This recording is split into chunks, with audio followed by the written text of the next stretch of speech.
आप सभी का हमारे YouTube चैनल जंक्शन ऑफ ज्ञान में स्वागत है। आज हम लोग C++ में एक्सप्रेशंस को कैसे बनाते हैं और कैसे इवेलुएट करते हैं, इन सब के बारे में देखेंगे। तो सबसे पहले हम लोगों को जानना है कि कौन कौन से ऑपरेटर किस काम के लिए यूज़ किए जाते हैं। जैसे कि अगर मान लीजिए हम लोग मैथ्स में एडिशन का काम करते हैं और C++ में भी एडिशन का काम करना है, तो इसके लिए प्लस ऑपरेटर है।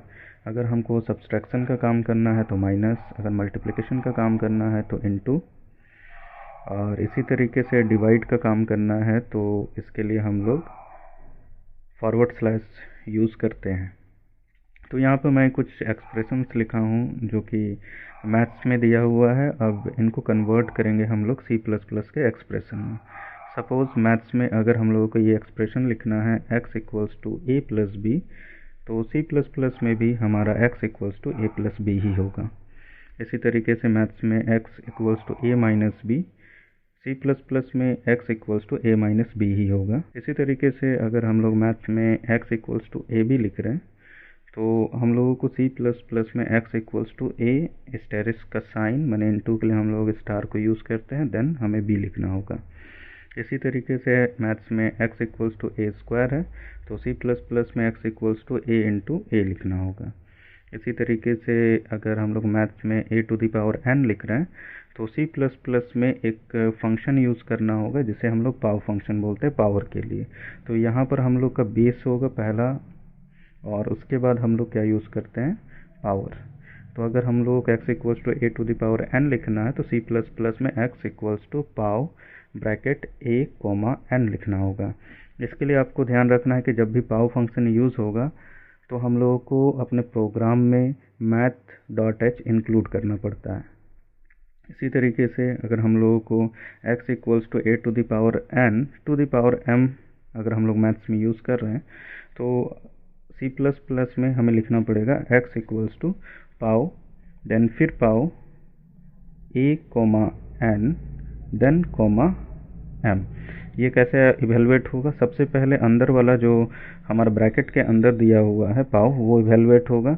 ये कैलकुलेट करेगा a⁴n, और a⁴n का जो वैल्यू आ जाएगा, देन सेकंड हमारा आउटर पाव जो है वो a⁴n⁴m कैलकुलेट करेगा। इसी तरीके से अगर हम लोग मैथ्स में x = √2 लिख रहे हैं तो हम लोगों को C++ में x = sqrt, देन 2 लिखना होगा। तो sqrt भी एक हमारा maths.h में दिया हुआ एक फंक्शन है जिसके थ्रू हम लोग स्क्वायर रूट कैलकुलेट कर सकते हैं। इसी तरीके से x = a + b / c, अगर इसे इवेलुएट करना है, इस एक्सप्रेशन को C++ में लिखना है, तो इसके लिए हम लोगों को करना होगा x = a + b।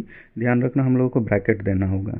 तो C++ में जिस काम को, इवेलुएशन का काम को पहले करना है, उसके आगे हम लोग क्या लगा देते हैं, ब्रैकेट, देन डिवाइड। तो सबसे पहले a + b एडिशन होगा, देन c से डिवाइड होगा। तो इसी तरीके से हम लोग x = c / a + b + ab, अगर इस तरीके से मैथ्स में लिखे हैं तो इसी चीज़ को अगर हम लोगों को C++ में लिखना है तो हम लोग लिखेंगे c / a + b। चूँकि a + b को पहले जोड़ना फिर c से डिवाइड करना है, इसलिए C++ में a + b के साथ हम लोग क्या यूज़ करेंगे, bracket, then plus a × b है, इसलिए यहाँ पर हम लोग क्या लिखेंगे, a × b। अगर हम लोग मैथ्स में ab = ये फार्मूला लिखना है तो इसको अगर हम लोग C++ में लिखेंगे तो वो इस प्रकार से होगा, ab = स्क्वायर रूट, देन हम लोग देख रहे हैं इन दोनों को माइनस करके स्क्वायर देना है, इसलिए पाव x2 - x1, 2 प्लस पाव y2 - y1, 2। तो इस तरीके से हम लोग देख पा रहे हैं अगर मैथ्स के एक्सप्रेशन को हम लोग C++ में कैसे लिखेंगे। तो जैसा कि मैंने पहले बताया कि स्क्वायर रूट और पाव फंक्शन यूज़ करने के लिए हम लोग को math.h हेडर फाइल को इंक्लूड करना ज़रूरी होगा हमारे प्रोग्राम में।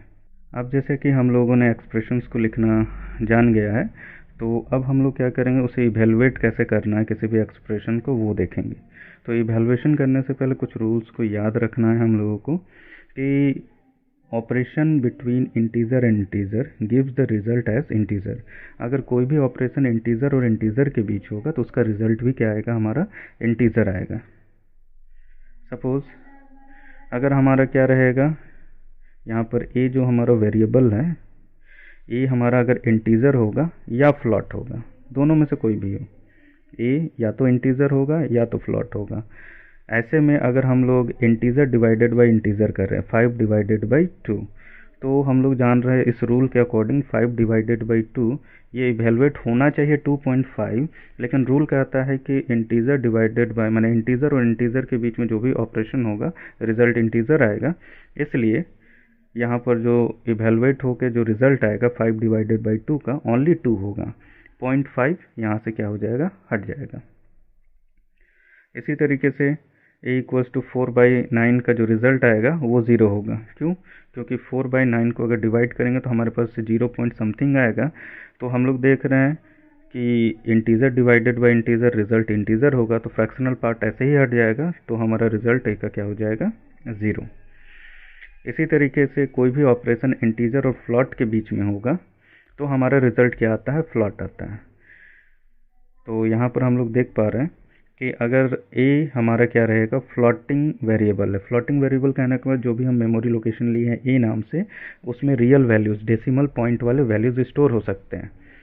तो अगर a इक्वल्स टू 5/2.0 हम लोगों ने लिखा है या a इक्वल्स टू 5.0/2, माने इंटीजर और फ्लॉट के बीच ऑपरेशन हो रहा है, तो इधर से इवेलुएट होकर जो रिजल्ट आएगा वो हमारा 2.5 होगा, और ये 2.5 a में क्या होगा, स्टोर हो जाएगा। तो यहाँ चूँकि हमारा a क्या है, फ्लोटिंग है, तो इसलिए हमारा a का वैल्यू क्या हो जाएगा, 2.5, क्योंकि रियल नंबर a स्टोर कर सकता है। लेकिन कभी कल a अगर मान लेते हैं इंटीजर होगा, ये जो a है वो कौन सा वेरिएबल, इंटीजर, वो केवल होल्ड कर सकता है इंटीजर वैल्यूज़ को। तो ऐसे में अगर हम लोग यहाँ पर रिज़ल्ट हमारा फ्लॉट में भी आएगा, क्योंकि इंटीजर और फ्लॉट के बीच जो भी वैल्यूएशन होगा, कोई भी ऑपरेशन होगा, तो रिज़ल्ट हमारा क्या आएगा, फ्लॉट आएगा। तो हम लोग देख पा रहे हैं कि 5 डिवाइडेड बाई 2.0 का रिजल्ट 2.5 आएगा, लेकिन ये स्टोर होगा हमारा a में, लेकिन हमारा a जो है इंटीजर वेरिएबल है, इसलिए फ्रैक्शनल पार्ट हमारा हट जाएगा, केवल 2 ही स्टोर हो पाएगा। इसलिए अगर हमारा a इंटीजर है तो इधर से इंटीजर वैल्यू रिजल्ट आने के बावजूद भी हमारा a का वैल्यू 2.5 ना होकर क्या होगा, 2, क्योंकि a हमारा क्या है, इंटीजर वेरिएबल। साथ ही साथ हम लोगों को याद रखना होगा प्रेसिडेंस ऑफ ऑपरेटर, माने कौन सा ऑपरेटर हमारा पहले एग्जीक्यूट करेगा। तो जैसा कि हम लोग जानते हैं पोस्ट पहले होता है, फिर प्री, फिर साइज ऑफ, फिर नॉट, फिर इनटू, डिवाइड, रिमाइंडर के लिए मॉडुलस, फिर प्लस और माइनस इवेलुएट होता है, फिर कंपैरिजंस का काम होता है, फिर इसके बाद जाके हमारा इक्वल, एंड, और कंडीशनल ऑपरेटर, फिर equal, then comma operator execute करता है। ये ऑर्डर हमारा है ऑपरेटर्स का। तो हम लोगों को ध्यान रखना है कि कौन सा काम पहले होगा। जैसे मैथ्स में हम लोग बोर्डमास नियम को फॉलो करते हैं, इसी तरह से अगर C++ में ये ऑर्डर को हम लोगों को याद रखना है, क्योंकि इसी के अकॉर्डिंग हमारा इवैल्यूएशन का काम होगा। तो यहाँ पर हम कुछ क्वेश्चंस दिए हुए हैं और इसके आंसर्स भी यहाँ पर है। तो इवेलुएट द फॉलोइंग एक्सप्रेशन, यहाँ पर कुछ एक्सप्रेशंस, 3 एक्सप्रेशंस दिए हैं, इसको इवेलुएट करना है। Suppose a b c is an integer variable, मान लीजिए a b और c जो है हमारा क्या है, इंटीजर वेरिएबल है। देन a का वैल्यू यहाँ पर 10 दिया हुआ है, b का वैल्यू 5 दिया हुआ है। अब हम लोगों को क्या करना है, c का वैल्यू कैलकुलेट करना है। If c equals to a plus plus plus plus plus a plus plus plus a plus a plus plus, तो यहाँ पर हम लोग देख पा रहे हैं कि यहाँ पोस्ट और प्री ऑपरेटर दिया हुआ है। तो पोस्ट और प्री आपके एक्सप्रेशन में जब भी आएगा तो आप लोगों को थोड़ा सा ध्यान रखना है कि कोई भी पोस्ट फिक्स या पोस्ट ऑपरेटर हमारा आएगा वो यूज़ होता है यूज़ देन चेंज, इस रूल के अकॉर्डिंग यूज़ देन चेंज। पहले आपको क्या करना है, इसको यूज़ कर लेना है, देन चेंज करना है, ये पोस्ट के लिए होगा। तो यहाँ पर हम लोग का पहला जो क्वेश्चन है इसमें एक पोस्ट आया है, देखिए यहाँ पर a प्लस प्लस, बाद में आया है प्लस प्लस, इसलिए पोस्ट ऑपरेटर हो गया, और यहाँ पर फिर a प्लस प्लस बाद में आया है। तो यहाँ पर जब भी इवैल्यूएशन का काम होगा पहले यूज़ कर लेना है, देन चेंज करना है। और प्री का जो रूल है वो कहता है कि चेंज देन यूज़, मैंने सबसे पहले अगर प्री इवैल्यूएट हो रहा है तो पहले चेंज करना होगा, फिर यूज़ करना होगा। तो यहाँ पर हम लोग देख पा रहे हैं, तो इवैल्यूएशन का जो प्रोसेस होगा इसमें पहले चेंज होगा, जैसे कि ए प्लस प्लस ए है तो प्लस प्लस ए कहने का मतलब 10 में एक ऐड हो जाएगा तो 11 आएगा। अब इसके बाद फिर प्लस प्लस ए है तो 11 से फिर क्या हो जाएगा, ए का वैल्यू बढ़ के 12 हो जाएगा। और उसके बाद हम लोग जान रहे ये 12 हर जगह यूज़ होगा, तो यहाँ पोस्ट तो कहता है हमारा पहले यूज करो फिर बाद में, तो पहले यूज़ करेंगे तो अभी तो ए का वैल्यू 12 हो चुका है, तो यहाँ 12, देन यहाँ पर भी 12, देन 12, देन 12, यहाँ 12 12 यूज़ हो जाएगा और यहाँ पर हमारा रिजल्ट क्या आएगा 48।